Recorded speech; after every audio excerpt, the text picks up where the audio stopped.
Bob Vane here, and today we're going to look at a bit of the context behind this "Tide's Got What Women Want" advert that we're going to be studying as one of our key texts. Some of the slides from this have been adapted from a PowerPoint called "Audiences Linked to Tide" by Ian Sherd. I should point out that what we're going to be talking about here is largely going to be about American post-war culture. After World War II, Britain's economy was shattered, as was most of Europe.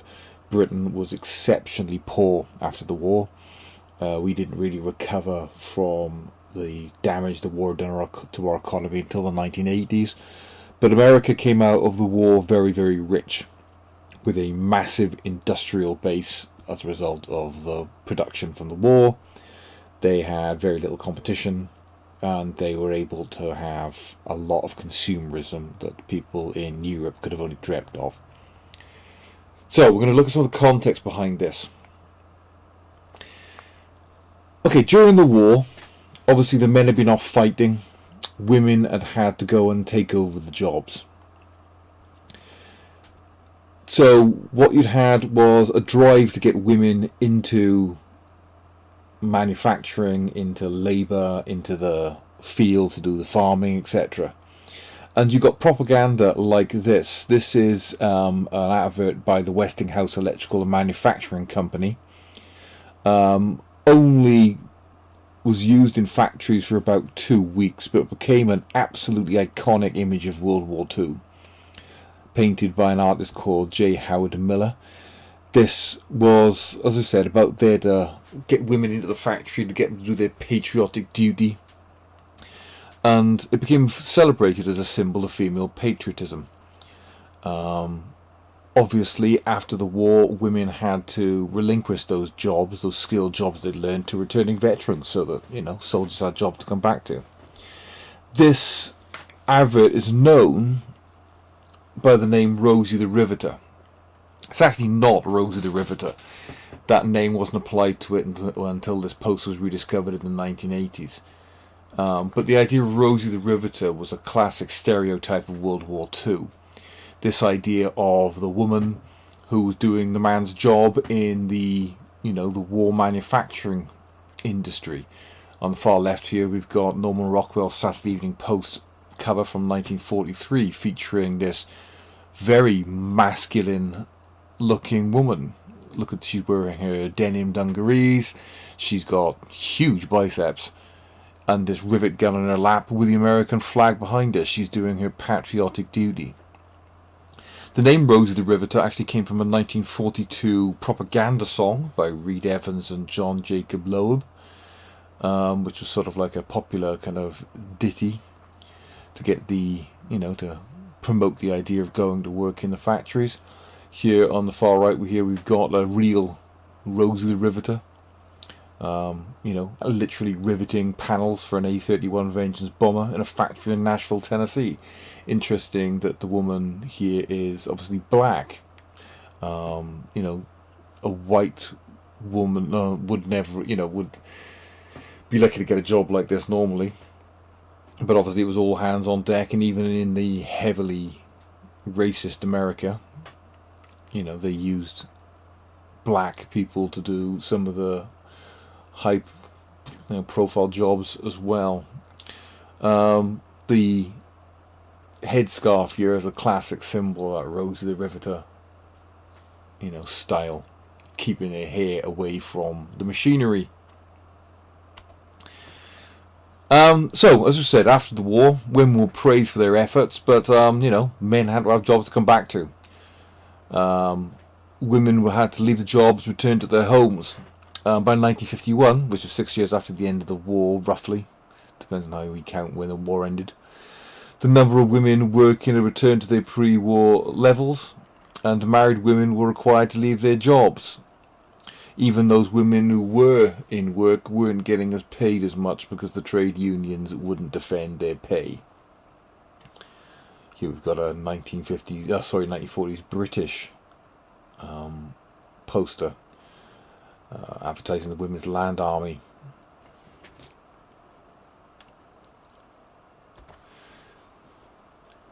As we said, women were expected to go back into the home and start having children. There was a massive baby boom after World War II, obviously, 1946.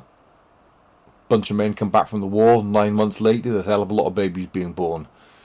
They were actually, at least, people were born at this time were literally called baby boomers. Or boomers, for short. So, it wasn't a case of, if you were going to get married and have children. It was when. It was expected of you. It was like your social duty. So as women stayed home, the role of housewife was re-established, and you start to get products being aimed at them.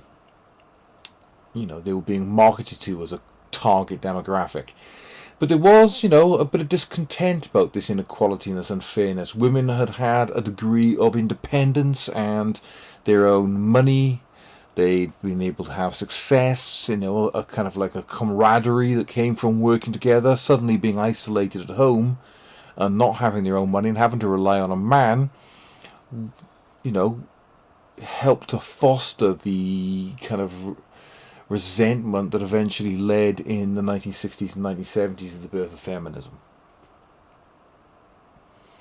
As part of this campaign to get women back into the home, even things like fashion had an important part in this.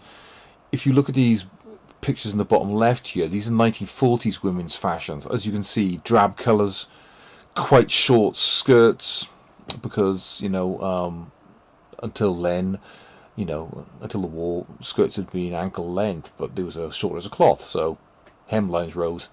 But as you can see, it's practical, it's loose fitting. Look at the right as well. Here we've got the factory wear, the dungarees and the overalls and trousers. Women started to wear trousers for the first time. Shirts, much more masculine looking.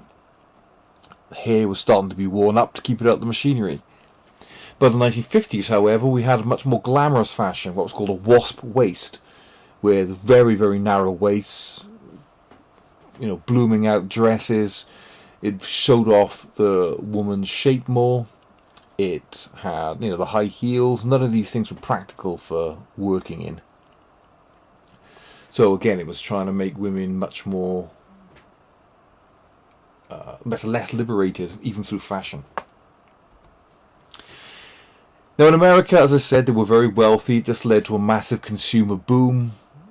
The manufacturing expertise and the massive increases in technology brought about by World War II, and the wealth associated with it allowed Americans to buy lots of consumer goods for the first time.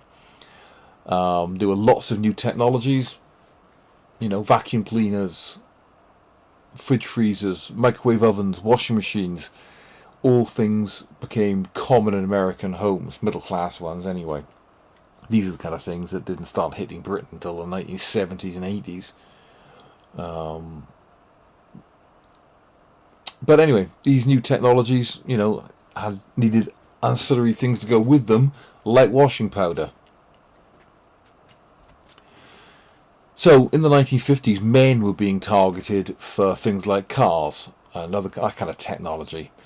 But for women, it was much more domestic things. So the stereotypical image of the perfect housewife with, the domestic perfection, the gleaming kitchen, the beautiful house, all the high-tech goods that made it easy to keep this house in a perfect condition, the keeping up with the Joneses thing, the 2 cars in every garage. So things like speed and convenience and high-tech and better standards of living were all very much part of the 1950s American dream. Despite women having seen their roles in society change during the war, they'd be needed for medical and military support, other roles outside the home, domestic products in the 1950s continued to be aimed at female audiences. The likely target audience of an increasingly affluent lower middle class women were at this point in the 1950s being appealed to because of the supposed need for innovative domestic technologies and products. You're trying to sell stuff to women based on its high tech. Because, why sell somebody a broom for $1 when you can sell them a vacuum cleaner for 10? You want all this high-tech stuff in your house because it makes you look successful, makes you feel successful. Obviously, you had technologies like record players and television started to become common. You also had a new invention called the supermarket. These never existed, until the 1950s. And you had all these consumer goods to go in them. So the increasing popularity of the supermarket led to a massive variety in different products, and it led to the beginning of brands for the first time. In the old days, you would go into a corner shop and you would ask for, I don't know, whatever it happened to be, say potatoes, and you just got potatoes out of a sack. They weren't branded. Now, for the first time, you had convenience foods, you had fast foods, you had microwave oven dinners, you had stuff that was fast and high tech, and you had the influence of the space age, and all this kind of stuff going on. You had canned food, and you had stuff that was, a lot of it came from military applications. For example, canned food was a military thing, filtering down into the domestic sphere. It's also worth pointing out that advert we're going to be looking at, it says that it's Tide is endorsed by Good Housekeeping. Good Housekeeping is a magazine that's still going to this day, and it's been going since 1900 or something. It's got a 30 million plus readership, and they do like consumer product evaluation, much like Which does in this country, where they evaluate different products and technologies. And if they give it a stamp of approval, that was seen as being a high quality product, much like Witches in this country is considered a consumer a consumer advice magazine. Good Housekeeping did much the same job in America and is available in this country as well. So that's just a very quick rundown of some of the ideas that are behind what we're going to be looking at. We're going to be studying the magazine, the advert in depth, and doing some textual analysis of it in class. I'd advise you to do a little bit of research of your own around the 1950s. You might want to watch Mad Men, if for no other reason. It's damn good. First couple of series of that set in the 1950s will give you some idea of what we're talking about, or even 1950s sitcoms like Bewitched springs to mind, would be a good example. Interesting in its representation of women for a start, because you've got a woman which is essentially has got superpowers and only uses them to keep her husband happy. So we'll be looking at this Tide advert in class. If you've got any questions, you know where I am.